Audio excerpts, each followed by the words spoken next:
जब अमेरिका से लेकर रूस, ईरान से लेकर तुर्की तक इजराइल पर बड़े हमले की बात कह रहे हैं। जब पश्चिम एशिया के राजधानियों में इजराइल के खिलाफ हजारों लोग प्रदर्शन कर रहे हैं। इजराइल के खिलाफ युद्ध का पूरा माहौल बन चुका है।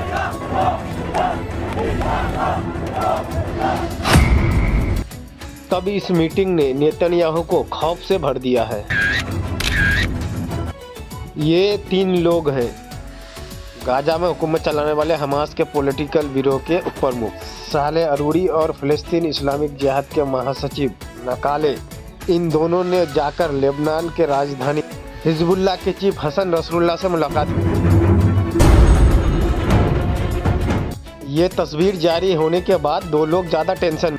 गाजा और इजराइल के बीच चल रहे इस युद्ध ने पश्चिम एशिया को विश्व युद्ध की एपिसेंटर में तब्दील कर दी। इसके वजह से 2 ताकत सबसे ज़्यादा फिक्र में डूबी हुई। पहले है इजराइल के प्रधानमंत्री नेतन्याहू और दूसरे में है अमेरिका के राष्ट्रपति जो बाइडेन। दोनों का टेंशन का मीटर रेड लाइट पार कर बहुत ज़्यादा है।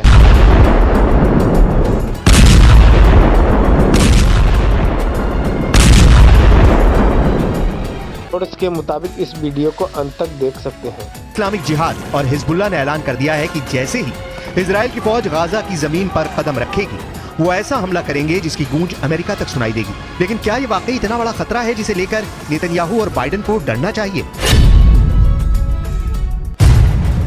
इन तीनों के पीछे कौन है? तो जवाब है कि इन तीनों फोर्स के पीछे ईरान है, जो इनको फंडिंग भी करता है, इनको हथियार भी देता है, इनको ट्रेनिंग भी देता है और अब इसी ताकत के बल पर वो अमेरिका और इजराइल दोनों को डरा रहे हैं।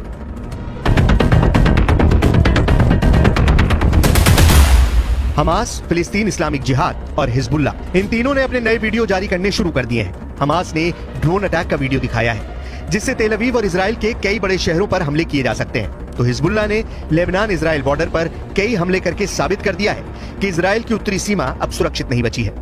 अगर गाजा पर ग्राउंड ऑपरेशन शुरू होने के बाद हमास, फिलिस्तीन और हिजबुल्लाह ने एक साथ इजराइल पर हमला किया तो इनको एक साथ रोकना इजराइल के लिए बहुत बड़ा चैलेंज बन जाएगा और तब अमेरिका की मदद लिए बिना हालात ऐसे बन सकते हैं कि ये तीनों फोर्स इजराइल की सेना को रौंद कर आगे बढ़ जाएं। गाजा में हमास के लड़ाकों की तादाद 40 से 50 हजार के करीब है। उत्तर की तरफ लेबनान में मिलिशिया हिजबुल्लाह की तादाद 1 लाख से ज्यादा है। इनके सामने इजराइल में एक्टिव और रिजर्व फोर्स मिलाकर 6 लाख से ज्यादा सैनिक है। ये आंकड़े बताते हैं कि इजराइल के पास 4 गुना ताकत है। लेकिन हमास और हिजबुल्लाह के गुरिल्ला युद्ध में मुकाबला करने में फौज की तादाद से ज्यादा लड़ने का तरीका मायने रखेगा। गाजा के अंदर लड़ाई आसान नहीं होगी, ये हमास का इलाका है। तो हिजबुल्लाह को सीरिया में ISIS के खिलाफ युद्ध लड़ने का अनुभव है। इजराइल के सामने संकट बड़ा है लेकिन उसे अमेरिका की मदद मिल रही है, जिसके 2 समुद्री बेड़े इस वक्त भूमध्य सागर में तैनात हैं और वहां से इजराइल को लगातार एयर सपोर्ट मिलेगी क्योंकि अमेरिका के टारगेट पर लेबनान बॉर्डर की तरफ हिजबुल्लाह के ठिकाने होंगे। इस बीच संयुक्त राष्ट्र में इजराइल को लेकर एक बड़ा मोर्चा खुल गया है क्योंकि खुद UN के महासचिव एंटोनियो गुटेरेस ने ऐसी बात कह दी है कि इजराइल ने उनका इस्तीफा मांग लिया। UN के महासचिव एंटोनियो गुटेरेस ने कहा कि ये जानना जरूरी है कि हमास ने हमला अचानक नहीं किया। फिलिस्तीन के लोग 56 वर्षों से घुटन वाले कब्जे का सामना कर रहे हैं। फिलिस्तीन के लोगों ने अपनी जमीन पर लगातार कब्जा देखा है, हिंसा देखी है, आर्थिक बर्बादी देखी है, अपने घरों को ढहाए जाते देखा है।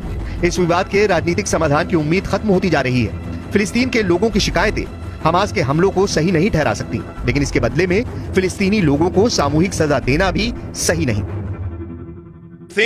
That the Secretary General must resign, because from now on, every day that he is here in this building, unless he apologizes immediately, today we called him to apologize, there's no justification to the existence of this building. This building was established to prevent atrocities. How can the Secretary General, with his words, justify in any way the terrible atrocities that happened to our civilians, innocent civilians? Israel और Hamas की टक्कर में इस वक्त दोनों तरफ के लोग हिंसा झेल रहे हैं। किसका रॉकेट और किसका बम किसे टारगेट बना रहा है, इसकी फिक्र न हमास को है और ना ही इजराइल की सेना को।